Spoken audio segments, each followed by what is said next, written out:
Hebreus capítulo 1, verso 3 diz que o Filho é o resplendor da glória de Deus e a expressão exata do seu ser, sustentando todas as coisas pela sua palavra poderosa. E depois de ter realizado a purificação dos pecados, assentou-se à direita da majestade nas alturas. O livro de Hebreus é o livro que nos fala da supremacia de Cristo. Em verdade, Ele é supremo. Então, já no primeiro capítulo, no verso 13, isso já fica muito claro. Jesus Cristo é único, inigualável.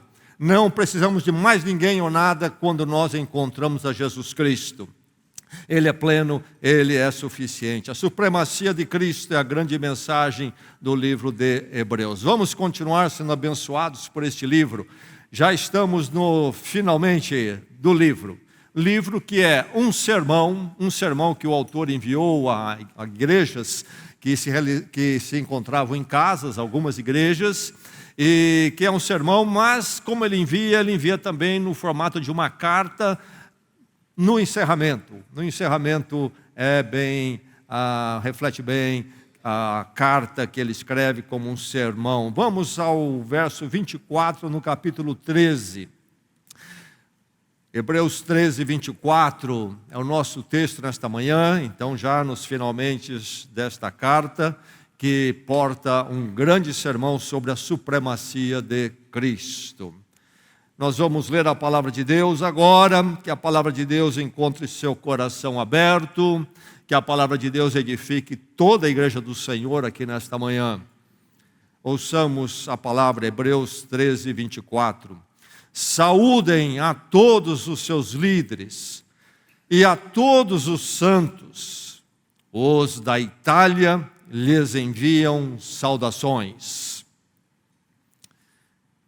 É relevante para nós retrocedermos um pouco neste livro de Hebreus. Eu vou ao capítulo 10 e vou ler dos versos 19 a 25, Hebreus 10, 19 a 25. O autor diz assim: portanto, irmãos, ele apresentou Jesus Cristo, a grande obra que ele fez no capítulo 9 em particular, então ele tem uma conclusão diante disso. Portanto, irmãos, temos plena confiança para entrar no Santo dos Santos, isto é, a presença de Deus. Entrar no Santo dos Santos, pelo sangue de Jesus, isto é, através da morte dele na cruz por nós. Por um novo e vivo caminho, Jesus Cristo, que ele nos abriu por meio do véu, isto é, do seu corpo. Temos, pois, um grande sacerdote sobre a casa de Deus, um intercessor. Sendo assim, aproximemo-nos de Deus com um coração sincero e com plena convicção de fé, tendo os corações aspergidos para nos purificar de uma consciência culpada e tendo os nossos corpos lavados com água pura. Sendo assim, apeguemo-nos com firmeza à esperança que professamos, pois aquele que prometeu é fiel. Sendo assim, consideremo-nos uns aos outros para nos incentivarmos ao amor e às boas obras. Como? Não deixemos de nos reunir como igreja, segundo o costume de alguns, mas também procuremos encorajar-nos uns aos outros, ainda mais quando vocês veem que se aproxima o dia. Consideremos-nos uns aos outros para nos incentivarmos ao amor e às boas obras. Não deixemos de reunir-nos como igreja, segundo o costume de alguns, mas, ao contrário, então, procuremos encorajar-nos uns aos outros, ainda mais quando vocês veem que se aproxima o dia. E nosso texto, então, desta manhã, mais uma vez, Hebreus 13, 24. Saúdem a todos os seus líderes e a todos os santos. Os da Itália lhes enviam saudações. Nosso coração e mente acabou de receber a palavra de Deus. Que ela guie agora nossa reflexão e meditação nela. Eu e minha esposa, nos primeiros anos de casado, havíamos nos mudado para uma cidade lá nos Estados Unidos, nova para nós, não conhecíamos ninguém e uma das primeiras coisas que fizemos, como todo crente deve fazer, é procurar uma igreja, nova localidade, não é possível mais congregar com a outra igreja na outra cidade, então temos que ter um corpo de Cristo onde vamos congregar. E fomos visitar igrejas a esmo, muitas igrejas batistas na região, e fomos em uma, me lembro até hoje, chegamos lá, e então celebra a palavra, as classes, e nós nos informamos em que classe nós nos encaixávamos, e fomos para a classe. Não era uma classe muito grande, e sentamos ali talvez com 3, 4, talvez 5 casais no máximo. Entramos, ninguém falou conosco, sentamos, assistimos a aula, terminou a classe, essas 6 pessoas, 8 pessoas, todos se retiraram, ninguém disse nenhum oi para nós dois. Quero dizer que naquele momento nós riscamos aquela igreja das opções. Todos nós queremos ser considerados, nem todos nós gostamos de ser alvo de atenção, estarmos no holofote, outros amam estar no holofote, buscam estar no holofote, mas de um jeito ou de outro, todos nós queremos ser considerados. E isto é próprio à Igreja de Jesus Cristo, um lugar de consideração. Todos nós gostamos de ser considerados. A senhora idosa já estava ali na fila, nos tempos passados, na fila única do correio, e quando chegou a vez dela de ser atendida por um dos 4 caixas ali, atendentes, ela permitiu que o de trás passasse, e ficou esperando. E novamente chegou a vez dela então, e ela outra vez pediu para que o de trás passasse, e fosse à sua frente. E fez uma terceira vez, e aí quem vinha atrás, que notou tudo aquilo, ficou curioso e perguntou a ela, mas a senhora não vai ser atendida? Não vai ao caixa? Ela disse, não, eu estou esperando quando for a vez daquela moça ali. Mas por quê? Porque essa pergunta como é que eu estou e pergunta sobre a minha artrite. As outras ignoram. Todos nós queremos uma certa consideração, de um jeito ou de outro. Nós devemos dar consideração uns aos outros. Isto é parte da nossa formação esmerada, de uma questão de consideração social, especialmente nós todos que temos a consciência de sermos criaturas de Deus, seres humanos, criados todos à imagem e semelhança de Deus, nós devemos a consideração a todos através do cumprimento, da saudação. Precisamos ensinar isso aos nossos filhos. Uma coisa feia é um garotinho, uma menininha que não aprende isso em casa. E você, quando então chega perto e o pai e a mãe ficam ali, ou os pais não têm consciência e não estão nem aí com a situação, ou ficam envergonhados. Algo para se ensinar desde pequeno às crianças, receber visitas, saber saudar, etc. Isto é parte da nossa ética cristã, sim. Mas há uma consideração devida, que é muito mais afinada, esmerada e devida do que esta da mera convivência social. O texto aqui começa com um verbo no imperativo, uma ordem. Qual é? Saúdem. Saúdem. Veja bem que o autor, a escrever esse final do sermão, na forma de uma carta no encerramento, ele vai falar de saudação, é próprio, é sim. Mas note que ele coloca o verbo no imperativo. Ele não diz para aqueles irmãos, por favor, transmita minhas saudações aos outros. Ele não diz para eles, irmãos, se for possível, saúdem os outros também. Não, ele na sua autoridade, então, aqui escrevendo como palavra de Deus, ele dá uma ordem. Não há opção para os recipientes, para aqueles irmãos que se reuniam em igrejas pequenas, que estavam em casas, como era no primeiro século, a igreja cristã, reunida em casas, grupos menores. Ele diz a eles todos, saúdem. É uma ordem, é um imperativo. Nós temos então aqui um cumprimento ordenado. um cumprimento ordenado a mim, a você, a nós, Igreja Batista Celebração, Igreja do Senhor nesta localidade. Um cumprimento ordenado, então, é-lhe ordenado o cumprimentar. Você me ouviu? É-lhe ordenado o cumprimentar. Alguns de nós vamos ter que pedir graça a Deus para romper com barreiras fortes e firmes que nós temos, para obedecer à palavra de Deus. Nós temos que pedir graça a Deus para romper com barreiras que nós temos, que nos impedem de obedecer à palavra de Deus. Você tem barreiras, você é recolhido, você é individualista, você é fechado em você mesmo, você precisa ouvir a palavra do Senhor. Igreja aqui presente precisa ouvir o imperativo: saúdem. Nós estamos saudando, você está saudando, esse é o cumprimento ordenado. Por que este ordenar? Por que este cumprimento? Com ele, nele, algo maravilhoso é vivenciado. Diz ele: saúde os santos. Saúde os santos. Do que é que ele está falando? Nós vivemos na cultura influenciada pelo catolicismo romano, e nós, em alguns conceitos, somos influenciados então pelo pensamento católico romano, e a Igreja Católica Romana tem a sua doutrina de santidade, de santos, e a pessoa, para ser santo, então, ela passa depois da morte por um processo no Vaticano, e esse processo vai longe, é muito caro, precisa se investir muito dinheiro, quem quiser ver alguém ser santificado pelo Vaticano, mas enfim, depois de todo o processo cumprido, lá os requerimentos que são colocados ali pela doutrina, a pessoa pode ser considerada santa.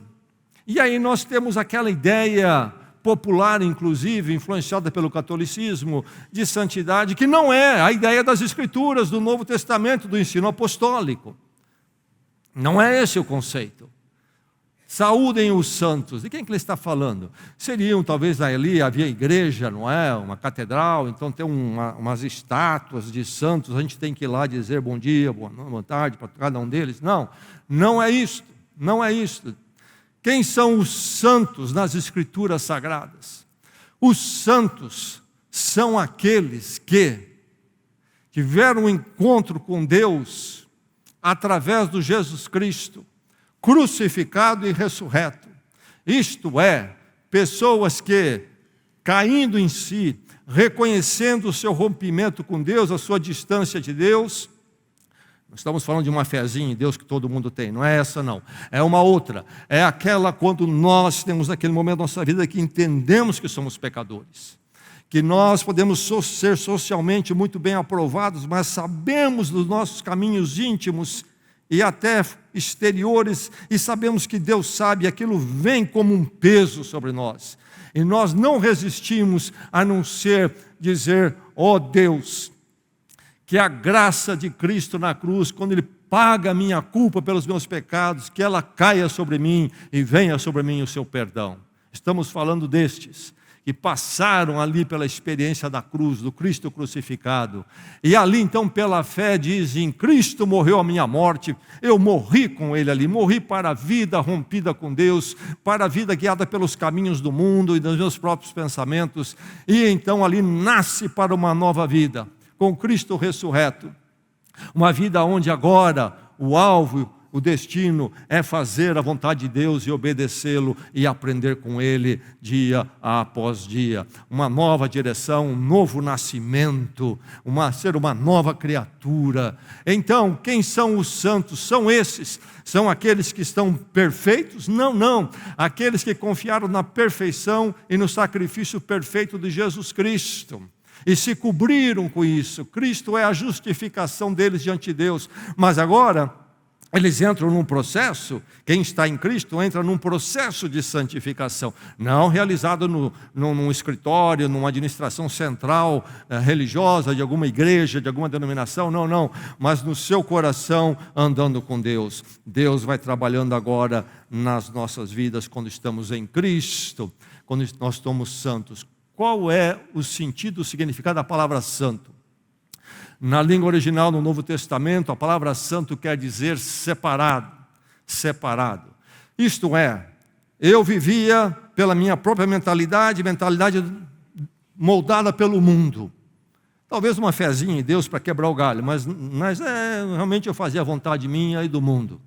E chega este momento, quando então eu corro para o Cristo crucificado pela fé, e clamo pelo perdão, entrego minha vida a Deus, morro com Cristo e nasço para uma nova vida. O que aconteceu naquele momento? Morri para o mundo, isto é, vou embora daqui? Não é do globo terrestre. Estamos falando da mentalidade mundana que é formatada à parte de Deus e até em rebelião contra Deus. Eu rompo com isto. Agora minha mente é formatada em fazer a vontade de Deus, em servi-lo. Ele me resgatou, me amou em Cristo para Ele mesmo eternamente. Então, eu estou separado do mundo, ando no meio do mundo, isto é, da humanidade, onde habita esta mentalidade que não se submete a Deus. Eu estou separado disto, não mais vivendo na conformidade do mundo. Mas quando eu sou separado eu sou separado também para. A separação sempre faz isso. Eu aprendi isso, disse já para vocês algumas vezes, escolhendo feijão. Minha mãe mandava escolher feijão. Eu estava um pouco agitado, parece que precisava de alguma coisa para fazer, já você vai escolher o feijão. Hoje não se escolhe mais feijão, vem tudo limpinho. E as crianças ficam jogando videogame enquanto a mãe faz o almoço. Não, no meu tempo não tinha videogame, vai escolher feijão. E ali aconteceu o seguinte, na mesa espalhado o feijão, pedrinha para um lado, feijão para o outro, galinho para um lado, feijão para o outro, separado. A impureza era separado do feijão para o lixo. Ao contrário, nós somos separados do mundo, longe de Deus, e agora em Cristo morri com Cristo, Cristo morreu a minha morte, nasci em Cristo novamente para Deus. Então, santo quer dizer separar na língua original.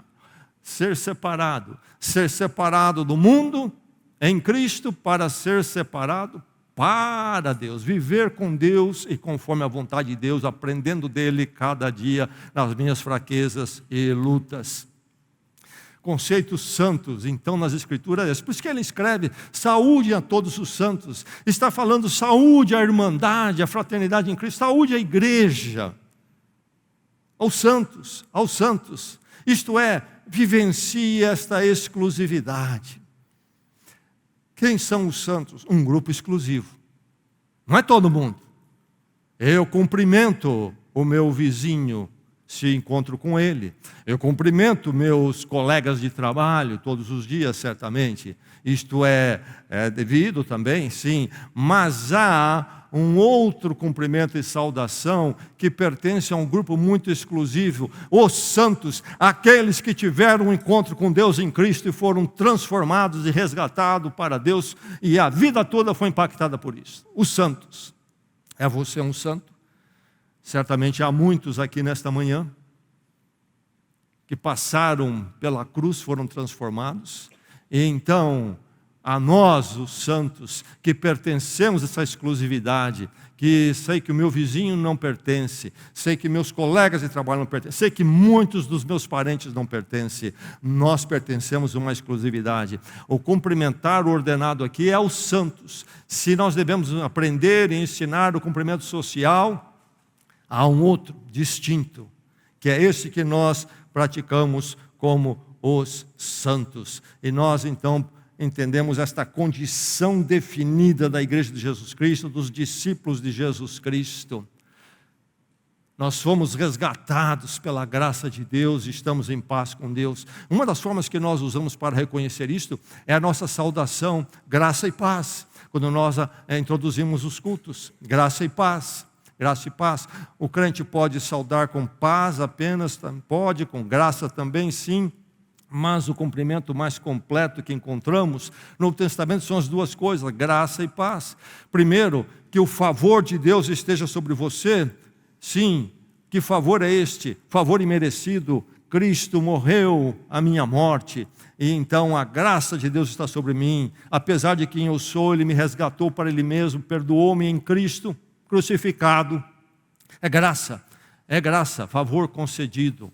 E nós desejamos uns aos outros o quê? Que a graça de Deus esteja sobre você. Não há desejo mais sublime que eu possa dar para alguém do que este. Mas este eu dou somente aos santos. Aqueles que estão na graça, aqueles que foram se refugiar em Jesus Cristo, que foram transformados, impactados, são santos, graça a você. E por isso então paz com quem? Primeiro com Deus, porque com o mundo nós não vamos ter paz. O mundo é de turbulência constante. Nós não teremos paz, nós temos que ter a paz interior com Deus, que então depois nos dá estrutura para atravessar as turbulências deste mundo, nos dá estrutura para lutar, para enfrentar dias inclusive complicados. Então que a paz com Deus esteja sobre nós, como? Através da graça. Por isso a nossa saudação muito própria daqueles que são santos, e somente aqueles que são santos podem fazer essa saudação realmente. E podem vivenciar e receber essa salvação. Nós precisamos então lembrar sempre que esse cumprimentar é ordenado, porque nele nós vivenciamos esta exclusividade. A igreja de Jesus Cristo é apresentada como aquele corpo místico. Há uma distinção que acontece naquela somatória de todos nós que somos santos. A igreja é tremenda, é profunda. Quando nós fazemos parte dela, deixe-me ler o texto de 1 Coríntios capítulo 12, versos 12 e 13. Veja o que o Senhor diz ali na sua palavra, na voz do apóstolo Paulo. Ora, assim como o corpo é uma unidade, embora tenha muitos membros, e todos os membros, mesmo sendo muitos, formam um só corpo, assim também com respeito a Cristo. Pois em um só corpo, todos nós fomos batizados em um único Espírito, Espírito Santo, quer judeus, quer gregos, quer escravos, quer livres, e a todos nós foi dado beber de um único Espírito, o Espírito Santo. O corpo é uma unidade, assim também é com respeito a Cristo.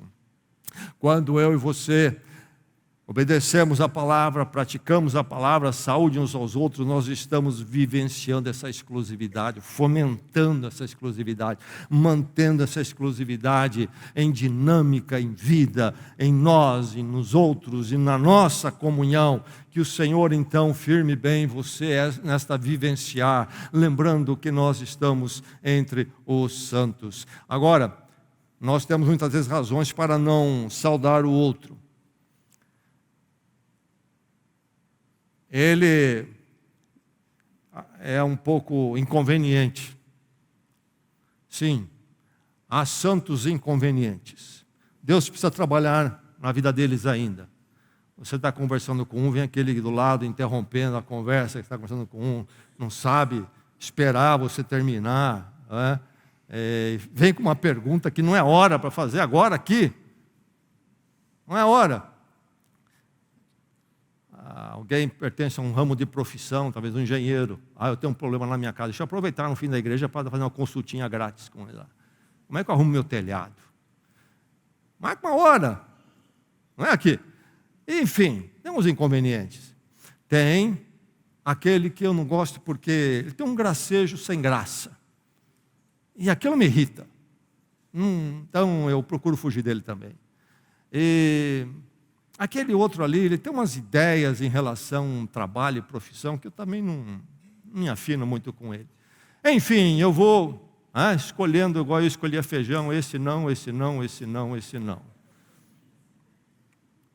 Meu irmão, nós não nos saudamos porque esse aqui é meu tipo. Isso o mundo faz. E nós nos saudarmos não quer dizer que nós não devemos trabalhar nossos irmãos em coisas que eles precisam ser trabalhadas. E eu preciso também aceitar que os irmãos trabalhem em mim, porque sabe de uma coisa, talvez eu seja inconveniente para alguém. É uma rodovia geralmente de duas mãos. E a gente esquece isto. Nós precisamos acabar com isso. A todos é devido a vivenciar essa exclusividade. Esse chatinho foi salvo pelo sangue de Jesus Cristo.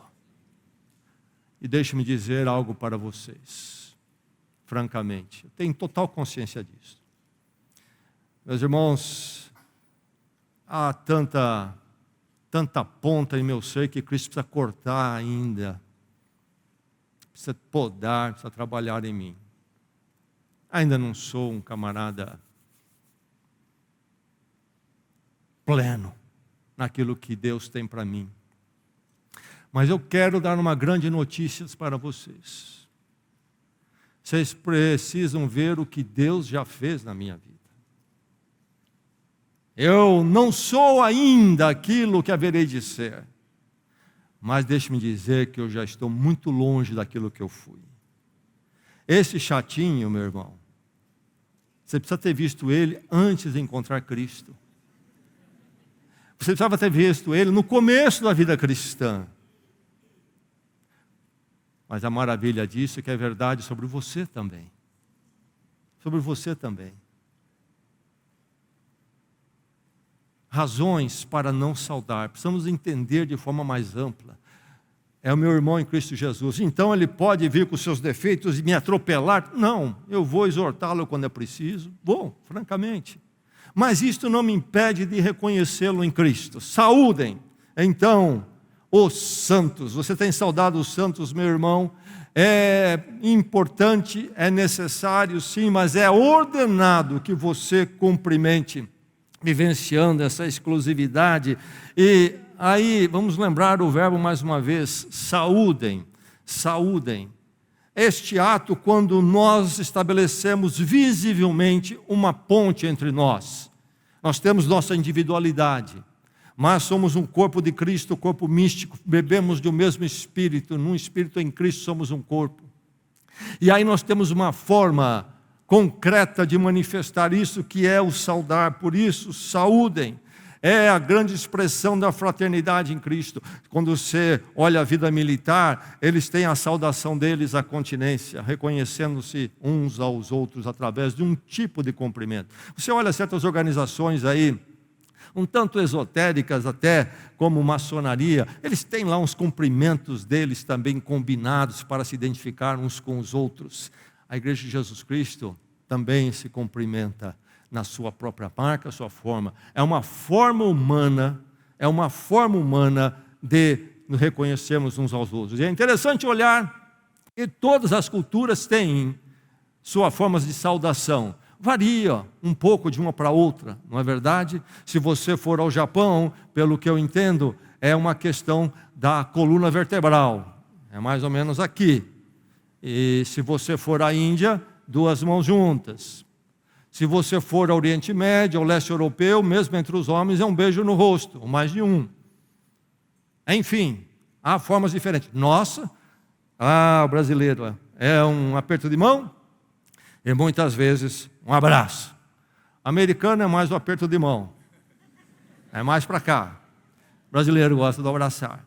Mas enfim, seja como for, nós nos saudamos como seres humanos. E aí nós afirmamos a nossa fraternidade em Cristo no nosso saudar uns aos outros. A saudação em si não é a verdade. Pode ser fingida, pode não ter nada por detrás, ser vazia, pode. Mas nós que realmente temos consciência, a saudação em si passa a ter uma importância enorme porque ela afirma uma verdade. Cristo nos resgatou, meu irmão, das minhas misérias, das suas, e está trabalhando em nós. Na graça e na paz nós nos saudamos. Nós não nos saudamos nas nossas perfeições e méritos.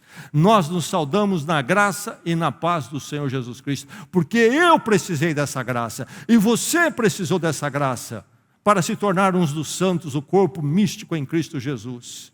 E você precisa dessa graça para continuar nesse corpo. É na graça de Deus, na misericórdia dEle que nós prevalecemos no reino de Deus. E eu também preciso dessa graça. Graça e paz, irmão. Este é o nosso grande elo, é a nossa grande conexão. É o que nos dá esta fraternidade tremenda. Meu irmão, minha irmã, você precisa cumprimentar, é-lhe ordenado isto. Afirme a comunhão, afirme a comunhão. Mas ele diz assim, os da Itália enviam-lhe saudações. E aí, esse uso da Itália dá aos intérpretes e até linguistas muito trabalho. Do que ele está falando? Ele pode estar falando, olha, os que são daqui da Itália estão enviando saudações. Essa é uma possibilidade. Então, o autor teria escrito da Itália, possivelmente de Roma. Mas também ele pode estar dizendo, aqueles que são da Itália enviam saudações. Então, ele não diz onde ele está. Mas onde ele está, talvez então fora da Itália, fora de Roma, onde ele está, ele tem alguns italianos com ele. Então, seja uma coisa, seja outra, não sabemos, mas nós sabemos o seguinte, então os italianos envolvidos na história aí. E nesta igreja temos alguns italianos. Os italianos são tremendos em saudar, eles são barulhentos, eles são agitados, não é? Os italianos enviam saudações. O que há de especial nisto? O que há de especial nisto, meu irmão, é esta abrangência que nós temos que reconhecer na obra de Deus. Eu li em 1 Coríntios, capítulo 12, sobre o corpo de Cristo, e nós lemos ali, não há grego, não há judeu, não há livre, não há escravo em Cristo. Não é maravilhoso que em Cristo até os italianos são salvos? Mas não só os italianos, até os brasileiros são salvos. Deus traz para a sua igreja gente de todos os caminhos e direção. Uma vez conversando com um pastor, aqui na cidade, uns 20 anos atrás, um tempo atrás, ele me falou, olha, eu tinha começado uma igreja, meu foco é evangelizar os ricos de Bragança. Bom, Deus abençoe. Evangelizar os ricos de... Onde está isso na Bíblia? Nossa igreja objetiva, evangelizar os pobres, a opção dos pobres. Onde está isso na Bíblia? A igreja de Jesus Cristo é uma. E o Senhor traz gente de todos os caminhos. E aqui não importa de onde viemos, estamos todos pecadores, carentes da graça de Deus, não importa o tamanho da conta no banco, não importa a posição social que tem, não importa a raça, etnia, tudo isso cai por terra, todos pecadores, igualmente carentes da graça de Deus, igualmente transformados em santos pela graça. Eu preciso reconhecer essa abrangência, meu irmão. A obra de Deus é muito grande. É tão grande, deixa-me te contar um segredo. A obra de Deus é tão grande, a graça tem um poder tão grande, o amor de Deus se manifestou em graça de uma forma tão profunda, tremenda, maravilhosa. Sabe o que Ele fez? Inclusive Ele alcançou você. Veja só. Foi buscar lá nos seus caminhos quem você era. Deus é grande demais na sua graça, não é mesmo, meu irmão? Você, aqui, que coisa tremenda. Mas é assim, até eu, o Senhor alcançou, até eu. Reconhecer essa abrangência. Será que nós temos uma visão da grande obra que Deus está realizando?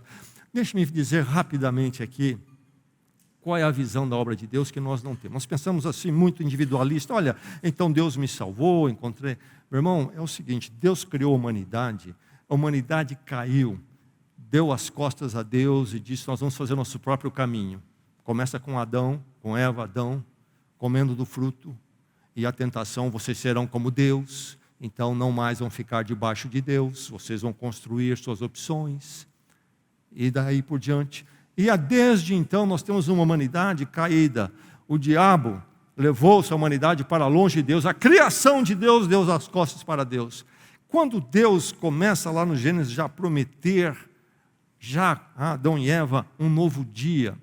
E vai depois formar Israel, e vai falar sobre a vinda do Messias, etc.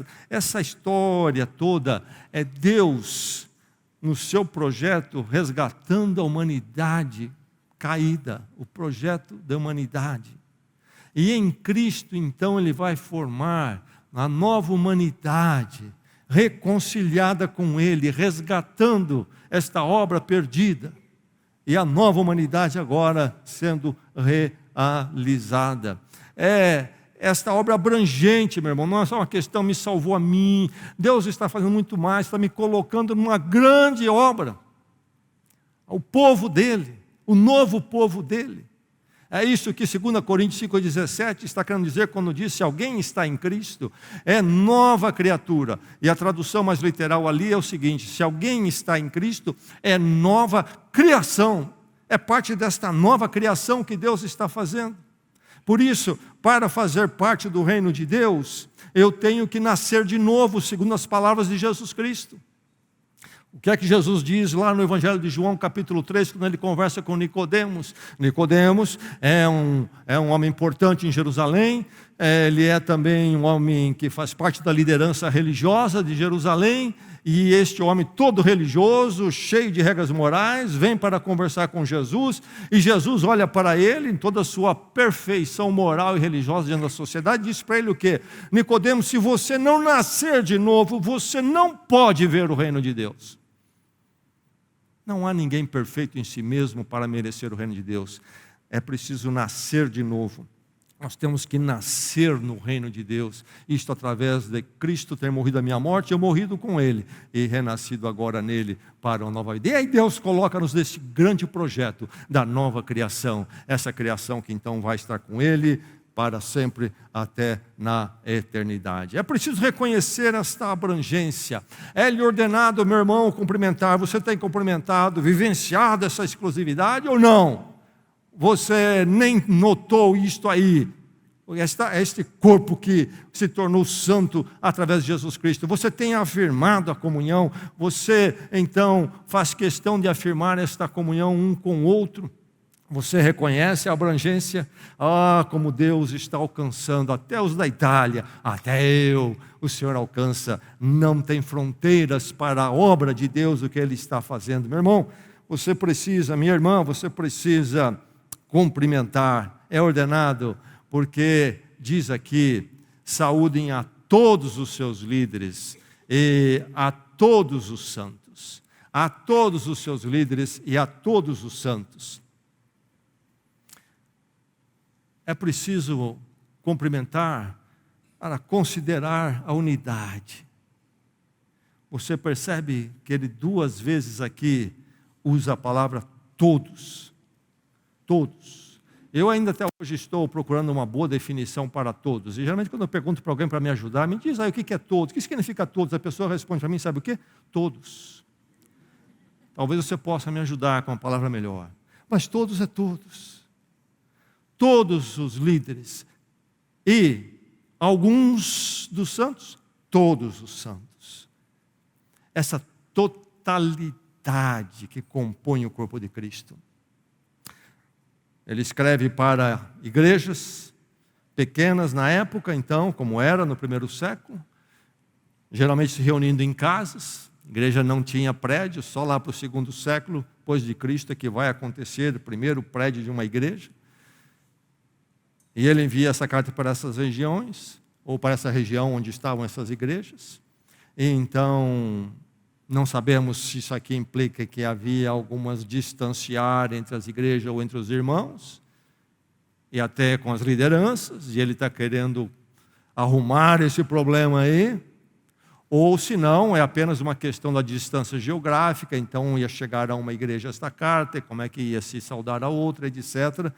Enfim, de um jeito ou de outro, ele está dizendo a eles que nós precisamos nos saudar, porque assim nós estamos considerando a unidade da igreja, não a uniformidade.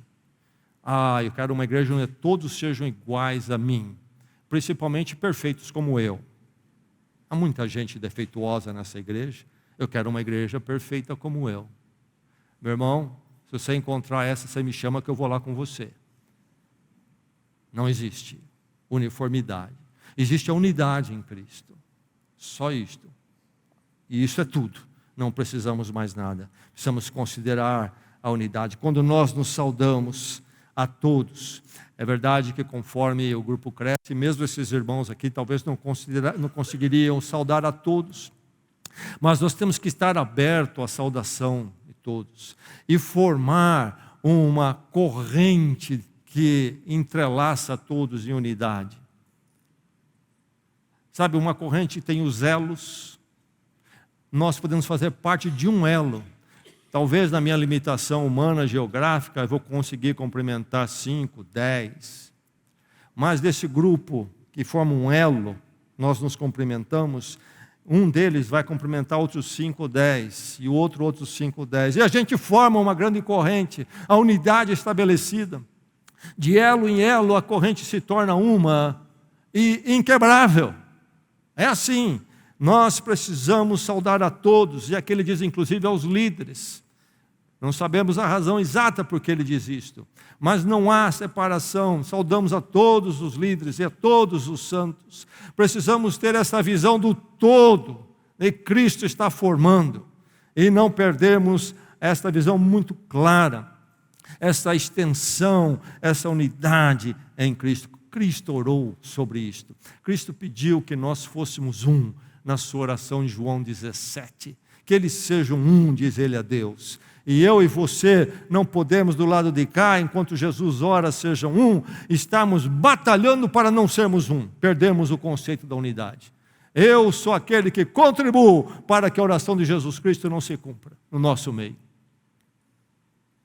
Que lamentável. Por isso é necessário o cumprimentar. Isto é ordenado. Saúdem a todos os líderes e a todos os santos. Os da Itália dão exemplo. Os da Itália dão exemplo. Enviam saudações. Que eu e você possamos ser italianos.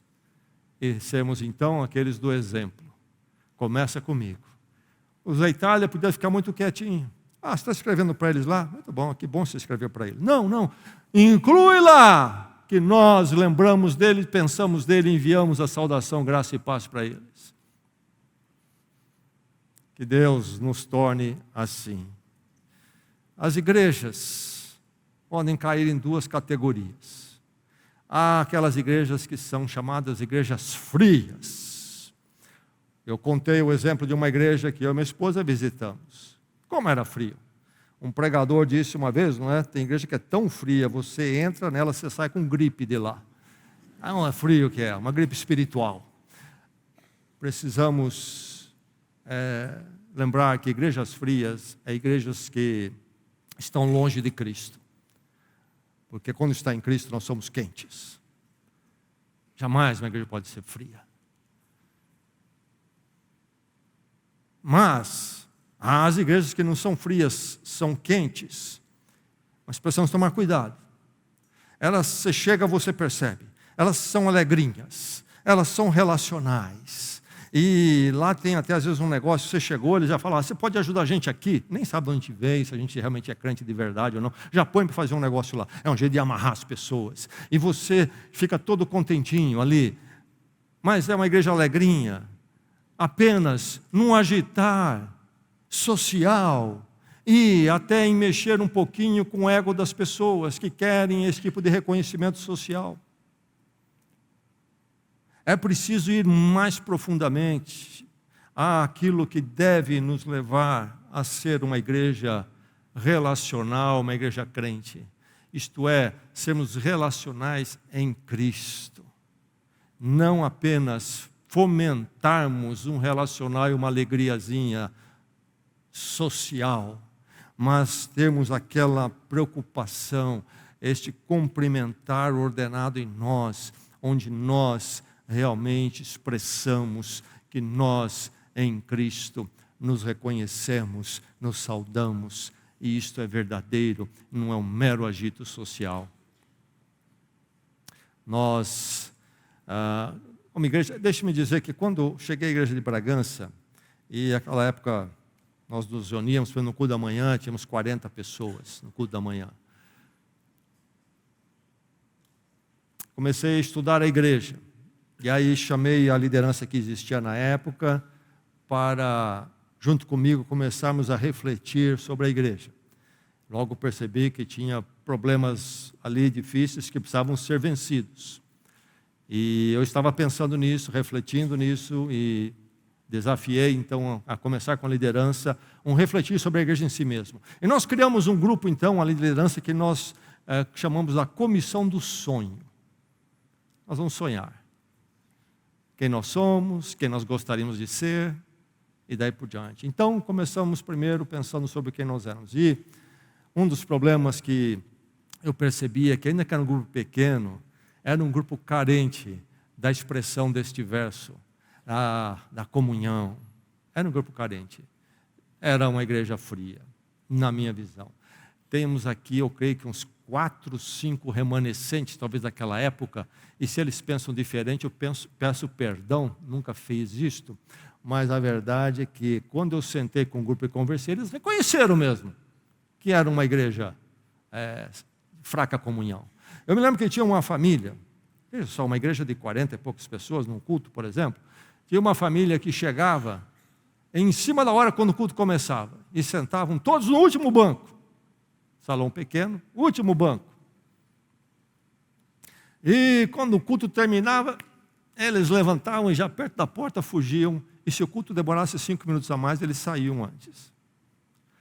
E aí no nosso projeto de tentar quebrar um pouco essas amarras, algumas coisas foram colocadas. Uma que eu logo introduzi, e que está aí até hoje, é um cafezinho. É um cafezinho. Café, meu irmão, a igreja não precisa servir café. Você tem café em casa. Se não quiser tomar em casa, tem aí posto de gasolina, tem café, além de gasolina. Não precisa da igreja dar café.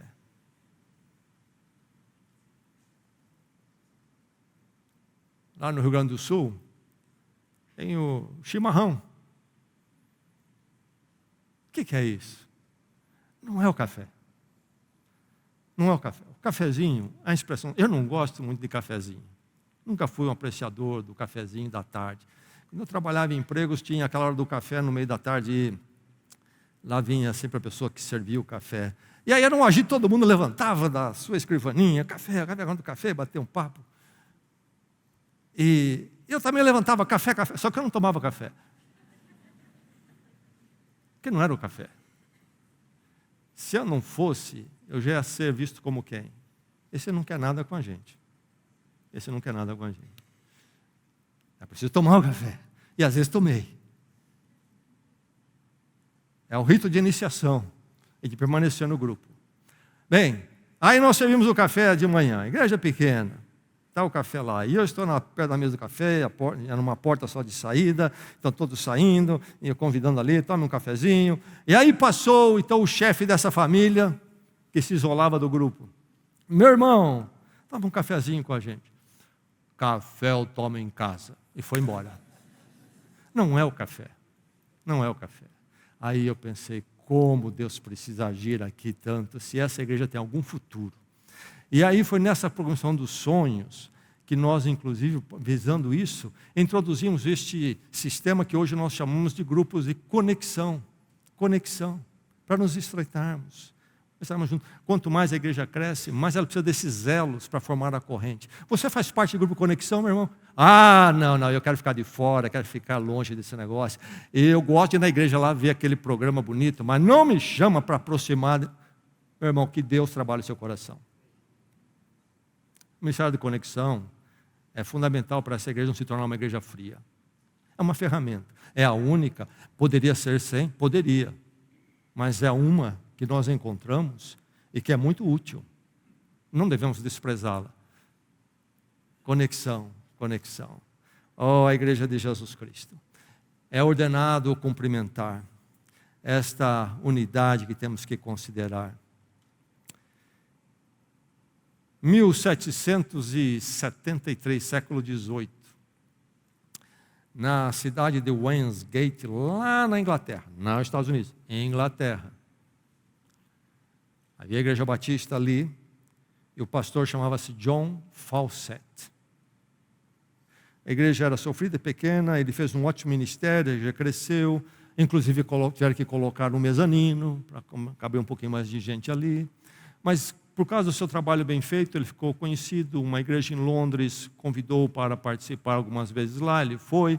E finalmente essa igreja em Londres, num bairro afluente, uma igreja então de uma membresia naturalmente mais afluente, o convidou para ser pastor. Lá ele era pastor desta igreja interiorana, mais simples, e agora veio o convite para uma igreja maior e mais afluente. E o pastor John Fawcett aceitou o convite. Então ele deixaria a igreja na sua cidade, Westgate, iria mudar para a capital, para uma igreja maior. E diz a história que ele começou a se preparar, avisou a igreja, ia deixar, e começou os preparativos para a mudança. E alguns até vão ao ponto de dizer, não sei se é verdade ou não, que chegou o dia da mudança, uma era antes do automóvel, então um carroção puxado por cavalos parou em frente da casa dele, colocaram todas as coisas ali, a mudança, e era hora de ir embora, estavam lotando então o carroção, e aí vieram os membros da igreja, e os membros da igreja estavam chorosos, que o pastor ia embora, eles gostavam tanto dele.